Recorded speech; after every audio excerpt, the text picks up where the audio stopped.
তো সুতরাং আমি যে সমস্ত ইনকাম, সরি ভুল বলছি, ওইটা হলো 3 নাম্বার। আচ্ছা 3 নাম্বার যেহেতু পরে 5-এর 3 আর কি, মাঝখানেরটা না। আমদানি ব্যবসা ধরেন আমার মানে সেটাতে 163 অ্যাপ্লিকেবল মিনিমাম ট্যাক্স। আমার আমদানি পর্যায়ে চিটাগাং পোর্টে আমার যে ইনকাম ট্যাক্সটা কেটে রাখছে সেটা কিন্তু মিনিমাম ট্যাক্স সেমিফাইনাল। এখন যদি আমার লোকসানও হয়, তাও তো আমার যে টাকা কাইটে রাখছে ওটা গেছে। সুতরাং আমদানি ব্যবসায় যদি আমার লোকসান হয়, সেই লোকসান কিন্তু আমি অন্য কোনো ইনকামের এগেনস্টে সেট আপ করতে পারবো না। শুধু আমদানি ব্যবসা নয়, গত ক্লাসে যে 38টা দেখাইছি, 163, ওই ওই জাতীয় ব্যবসা, ওই জাতীয় কোনো ইনকাম যদি আমার থাকে এবং ওখানে যদি কোনো ইনকাম না হয়ে লোকসান হয়, সেটি কিন্তু সমন্বয়যোগ্য নয়। আর মাঝখানে যেটা 5 নম্বরে তো 3টা, মাঝখানে হলো রিডিউস ট্যাক্স। তো রিডিউস ট্যাক্স রেট হাঁস মুরগির খামার, ধরেন আমার পোলট্রির ব্যবসা আছে, তো পোলট্রি সব মুরগি মরে গেছে বার্ড ফ্লুতে, তার মানে আমার পোলট্রিতে হয়েছে লোকসান। আমার যেটাতে ইনকাম হলেও আমাকে রিডিউস ট্যাক্স রেট দিতে হতো, আমার সেখানে হয়েছে লোকসান। তো সেই লোকসান আমি অন্য কোনো হেডের অ্যাগেনস্টে সেট আপ করতে পারবো। করানো শেষ, সেট আপ করানো শেষ। এবং এই 5টা যে পড়ানো হলো এর বাইরে সব কিছু সেট আপ হবে, শুধু বিধিনিষেধ হলো এই 5টা ডিউরিং দ্য ইয়ার। এখন এই 5টা যদি পড়ানো, এটা যদি আপনি বোঝেন সেট আপ পড়ানো শেষ। যদি সেট আপ নিয়ে কোনো কোশ্চেন থাকে, আমাকে যত রকমের কোশ্চেন আছে আমাকে করেন। যদি কোনো কোশ্চেন কারণ না থাকে, আমি চলে যাব ক্যারি ফরওয়ার্ডে। বলেন।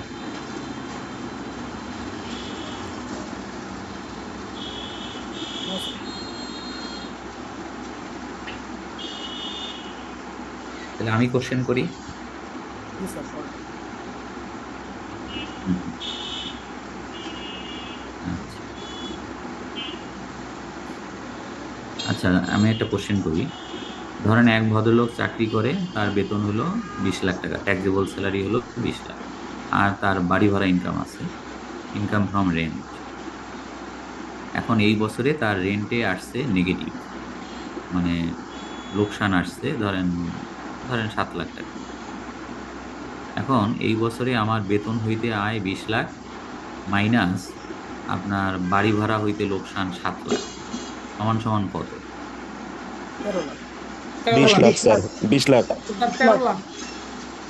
20 লাখ স্যার। 20 লাখ। স্যার হ্যাঁ, এখানে সেট আপ হবে না স্যার। মানে দেখেন, স্যার হবে। দেখেন ডিফারেন্ট হেড, এই জন্য হবে না, সেম হেড হলেই তো। স্যার হবে, এই 5টা বাইরে স্যার হবে। 13 লাখ এবারে চেঞ্জ স্যার দিন। 13 লাখ হবে স্যার। এই আপনি পাঁচটার আগে বাইরে বলছেন অন্য স্যার, যা আছে সেগুলো তো সেট আপ হবে। এই জন্য আগে তো, কত বছর আগে স্যার ছিল না। এই জন্য তো পরীক্ষা নিলাম, যে কারোর কোনো কোশ্চেন নাই, রঞ্জন স্যার পড়াইছে, ঠিক আছে, সেটা নিয়ে স্যার কোনো কোশ্চেন নেই। যেই আমি একটা করলাম 14 রকমের অ্যান্সার, তাহলে পড়াইলামটা কি? আমার সার্থকতাটা কোথায়? যদি একটা কোশ্চেন করলে 14 রকমের অ্যান্সার আসে, তাহলে পরীক্ষার হলে কি হবে? আমি তো ভাবতেছি। শোনেন, এটার উত্তর হচ্ছে 13 লাখ।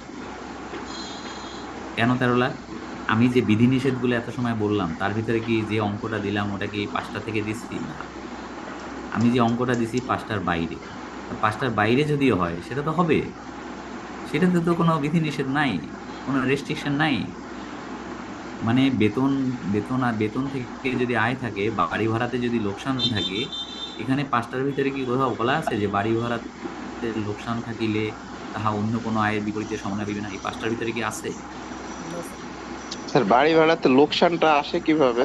এটা তো ওই যে ব্যাংক লোন, হাউস বিল্ডিং লোনের কারণে লোকসান আসে প্রায় লোকেরই। কারণ এই পূবালী ব্যাংক থেকে লোন নেয় 2 কোটি, নিয়ে বাড়ি করে, বাড়ি করে এখন তো ভাড়া দেয় মাত্র অল্প টাকা ভাড়া হয়, ওখান থেকে মানে 25% রিপেয়ার অ্যান্ড মেনটেনেন্স আর হাউস বিল্ডিং লোনের ইন্টারেস্ট যেটা, ওইটা দিয়া আসে নেগেটিভ।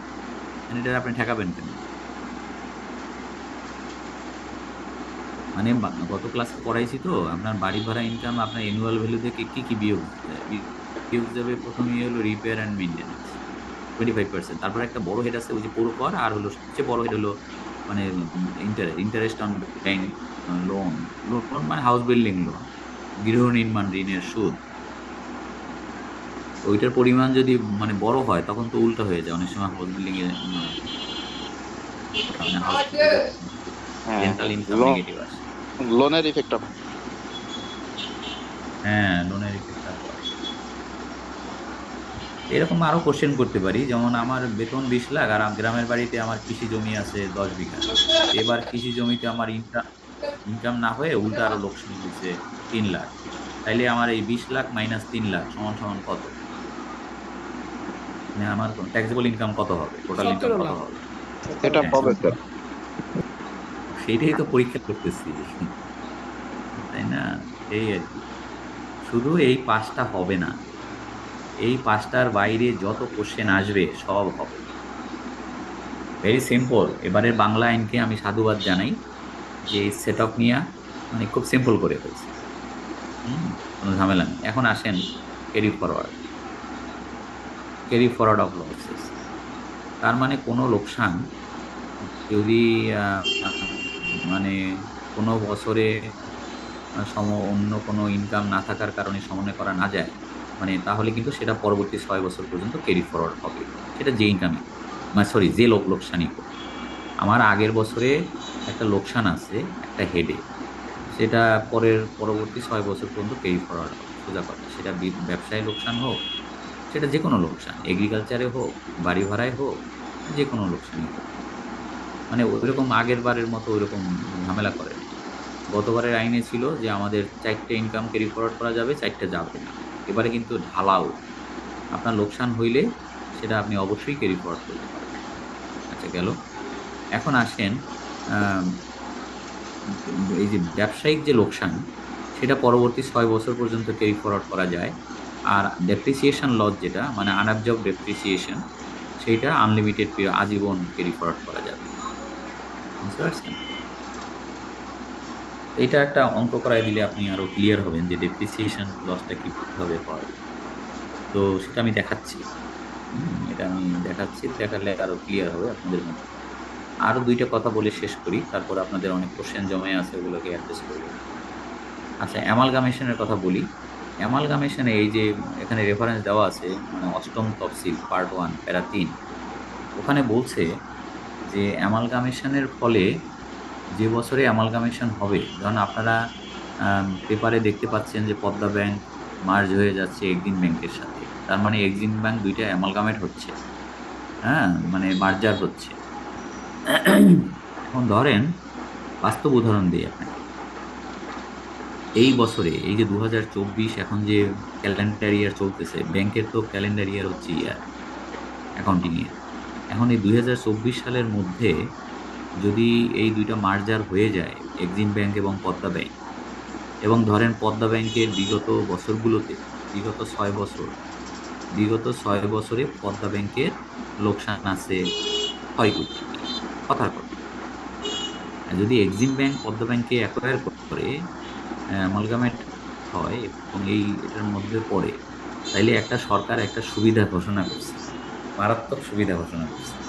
বলছে পদ্মা ব্যাংকের লোকসান, প্রিভিয়াস 6 বছরের লোকসান এক্সিম ব্যাংক ক্যারি ফরওয়ার্ড করে তার ইনকামের বিপরীতে সমন্বয় করতে পারবে। ধরেন এক্সিম ব্যাংকে 2024 সালের প্রফিট আসছে কত? প্রফিট আসছে 7 কোটি। ভালো করে শোনেন। আর পদ্মা ব্যাংকের অ্যাকুমুলেটেড লস কত প্রিভিয়াস 6 ইয়ার্সে? 6 কোটি। তাইলে এক্সিম ব্যাংকে ওই 7 কোটি থেকে 6 কোটি বিয়োগ করে আপনার 1 কোটি টাকার উপরে এবছরে ট্যাক্স দিলেই চলবে। এটা বিশাল বেনিফিট। আর একটা উদাহরণ দিই, সেটা হলো পদ্মা ব্যাংকের পিছনের 6 বছরের লোকসান হলো 6 কোটি, আর এই বছরে এক্সিম ব্যাংকের প্রফিট হয়েছে 3.5 কোটি। তাহলে পদ্মা ব্যাংকের যে অ্যাকুমুলেটেড লস প্রিভিয়াস 6 ইয়ার্সে, ওখান থেকে 6 কোটি টাকা থেকে 3.5 কোটি টাকা এনে এই বছরের এক্সিম ব্যাংকের প্রফিট হবে নীল, আফটার ক্যারি ফরওয়ার্ড, মানে ইনকাম হবে নীল, মানে নো ট্যাক্স। আচ্ছা, সেটা গেল। কিন্তু আরও যে 2.5 কোটি রয়ে গেল, ওইটার কি হবে? ওইটা ভুলে যেতে হবে। এটা জীবনে একবারই আসবে, এই জীবনে একবারই আসবে। কবে আসবে? যে বছরে অ্যামালগামেশন হবে সেই বছরেই শুধু এই বেনিফিট পাবে, পরের বছর আর পাবে। পরের বছর নিজেরটা পাবে, পরেরটা পাবে না। নিজের এক্সিম ব্যাংকের যদি পিছনে লোকসান থেকে থাকে সেটা পাবে, কিন্তু পদ্মা ব্যাংকেরটা আর পাবে না। তো শেষ। এখন বলেন, আপনার এই অ্যামালগামেশন নিয়ে যদি কোনো কোশ্চেন থাকে, যা পড়াইলাম যদি বুঝতে পারেন, আমি দুইটা উদাহরণ দিছি, দুই ধরনের উদাহরণ দিছি যাতে আপনার বুঝতে সুবিধা হয় কি বলতে চাই, বুঝছেন? জি স্যার স্যার অ্যামালগাম মানে কি ওই জয়েন্ট ভেঞ্চার টাইপ না স্যার? অ্যামালগামেশন তো ওইটাই আর কি, যেটা মার্জার আর কি। ধরেন একটা লুজিং কোম্পানি আর একটা আহ, ভালো কোম্পানি, হেলদি কোম্পানির সাথে মার্জ হয়ে যাচ্ছে, ওর শেয়ার টেয়ার সব বিক্রি হয়ে যাচ্ছে এবং এই কোম্পানিটা কিনে নিচ্ছে সব। এটাই হচ্ছে অ্যামালগামেশন, বুঝছেন? এবং যে কিনে নিচ্ছে তাকে বলে অ্যামালগামেটিং কোম্পানি, আর যে বিলীন হয়ে যাচ্ছে তাকে বলে অ্যামালগামেটেড কোম্পানি। তো এরকম আর কি। স্যার এখানে আমার একটা কোশ্চেন ছিল। বলেন। স্যার অ্যামালগামেশন হওয়ার পর তো স্যার একটাই কোম্পানি থাকবে তাই না? দুইটা কোম্পানি তো আর তখন থাকবে না, একটা না একদম থাক, না বিলীন হয়ে। একটা তো বিলীন হয়ে যাবেই, নাম তো এক্সিমটাই থাকবে। এখন হয়তো এটা মানে হয় কি, এক্সিম ব্যাংকের যে টিন সার্টিফিকেট, ওই টিন সার্টিফিকেটই হবে, ওইটাই হয়তো মানে আরজেসিতে তারা একটু নাম চেঞ্জ করার জন্য দিতে পারে, যে একটু মানে অ্যামালগামেশন হওয়ার পরে আমাদের একটু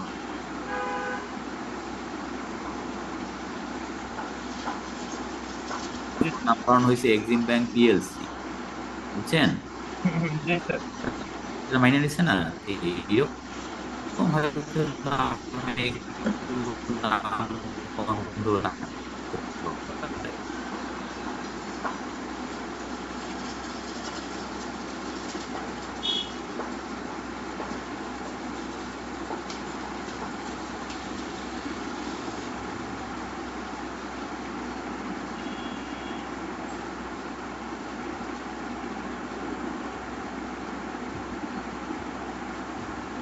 কিন্তু এই জাতীয় ব্যবসায় রিস্ক থাকে অনেক বেশি, কারণ এর তো কোনো অভিজ্ঞতা নেই।